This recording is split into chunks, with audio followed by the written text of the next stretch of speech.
Lower दिया की तारीख में पहले बार सूबाई हुकूमत की हिदायत पर जिला इंतजामिया ने टेमिया तिमरगरा के एहतमाम तिमरगर रेस्ट हाउस में अक़लियती बिरादरी के लिए कुल कचहरी का इनेकाद किया,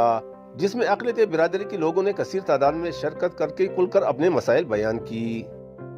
एक तकरीब मुकर्रर की और जिसमें हम आए और हमने कम्युनिटी ने अपनी सारी बातें उनके साथ शेयर की और ये बड़ी खुशी हुई कि उन्होंने बड़े तहम्मुल के साथ, बड़े प्यार के साथ ये सारी बातें सुनी और उम्मीद रखते हैं कि आने वाले दिनों में इन सारी बातों के ऊपर अमल होगा। कुल कचहरी में deputy commissioner lower Saadat Hassan, AC Tahir Khattak, TMO Timergara Shakeel Hayat, DO Muftauddin, district food controller Kashif Hussain समेत तमाम हुकूमों के अफसरान ने शिरकत की। आज की खुली कचहरी सूबाई हुकूमत की जो हमें हिदायत आई थी अक़लियती बिरादरी के हवाले से, उस हवाले से हमने पहली दफ़ा दीर लोअर की तारीख में यहाँ पे जो है आपके सामने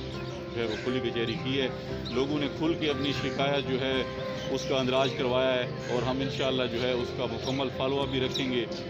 कुल कचहरी में पादरी आकिल रफ़ी मसीह रहमत मसीह और दीगर ने कहा कि अक़लियती बिरादरी को सिर्फ स्वेपर तक महदूद न किया जाए बल्कि उन्हें मुख्तलिफ सरकारी महकमों में नुमाइंदगी और मुलाजिमत दी जाए। उन्होंने कहा कि उनके लिए कम्युनिटी हॉल न होने से मजहबी रसूमात किराए के मकान में अदा कर रही है, इसलिए उनके लिए चर्च की मंजूरी दी जाए,